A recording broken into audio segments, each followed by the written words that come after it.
शादी एक ऐसा शब्द जिसे भारत में कभी समाज की नींव माना जाता था, पर आज ऐसा लगता है कि ये एक बड़े चौराहे पर आ खड़ी हुई है।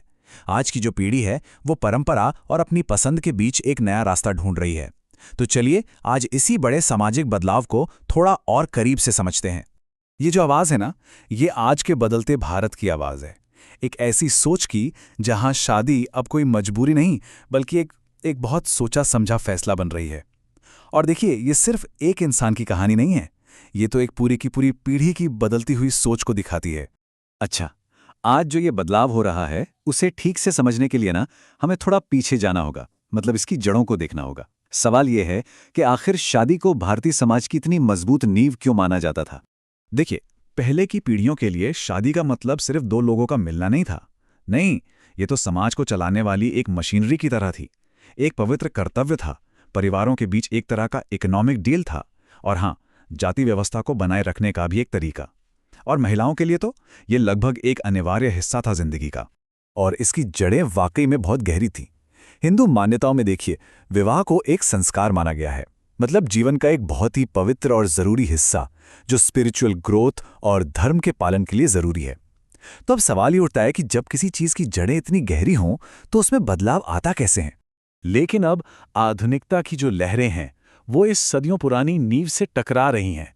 तो कौन सी हैं वो फोर्सेस, वो ताकतें जो इस पूरे पारंपरिक ढांचे को चैलेंज कर रही हैं? चलिए पता करते हैं। अच्छा, आंकड़े ना एक बहुत दिलचस्प कहानी बताते हैं। अगर हम नेशनल फैमिली हेल्थ सर्वे की बात करें तो आज महिलाओं की शादी की जो एवरेज एज है वो है 19.2 साल। यही उम्र करीब 15 साल पहले 17.2 हुआ करती थी।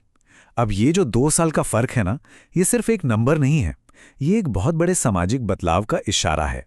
और हाँ, इस देरी का सीधा असर परिवारों के साइज पर भी पड़ रहा है। भारत की जो टोटल फर्टिलिटी रेट है वो अब 2.0 पर आ गई है।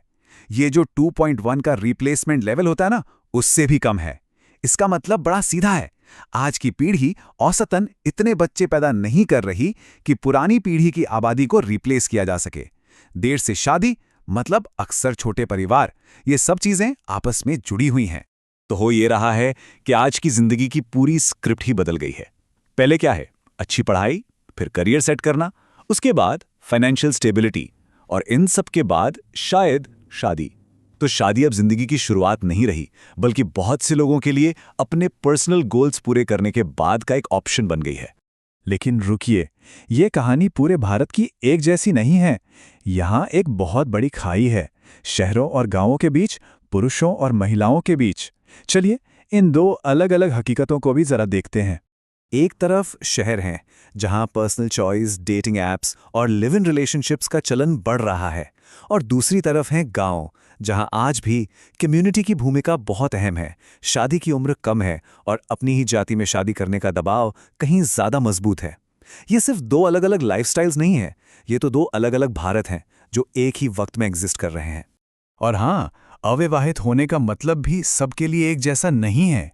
एक अमीर शहरी आदमी के लिए ये एक स्टेटस सिंबल हो सकता है ना? लेकिन वहीं एक शहरी महिला के लिए ये अक्सर एक सोशल स्टिग्मा, एक कलंक जैसा बन जाता है। और गांव में तो अविवाहित होना एक सोशल फेलियर की तरह देखा जा सकता है। मतलब समाज का नजरिया आपके जेंडर और आप कहाँ रहते हैं इसके हिसाब से पूरी तरह बदल जाता है।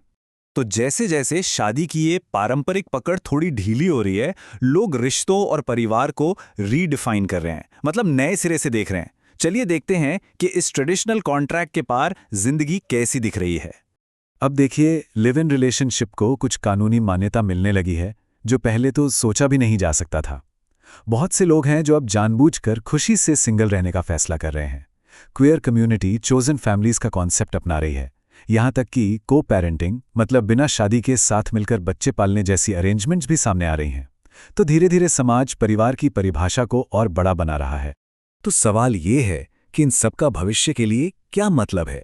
जब बात रिश्तों की, पार्टनरशिप की आती है, तो आखिर भारतीय समाज किस तरफ जा रहा है? तो भविष्य में क्या हो सकता है? यहाँ 3 पॉसिबिलिटीज नजर आती हैं। एक तो ये कि शहर और गांव के बीच का ये जो फर्क है ये और गहरा हो जाए। दूसरी संभावना ये है कि लीगल रिफॉर्म्स के जरिए इन नए तरह के रिश्तों को मान्यता मिल जाए। लेकिन एक तीसरी संभावना ये भी है कि समाज वापस परंपरा की ओर मुड़े, एक तरह का कल्चरल बैकलैश हो। तो आगे का रास्ता अभी तय नहीं है, कुछ भी हो सकता है। लेकिन इन सारे बदलावों के सेंटर में एक बहुत ही फंडामेंटल शिफ्ट है। अब शादी सिर्फ एक सोशल ड्यूटी नहीं रही, बल्कि ये पर्सनल हैप्पीनेस और कंपेनियनशिप की एक खोज बन गई है।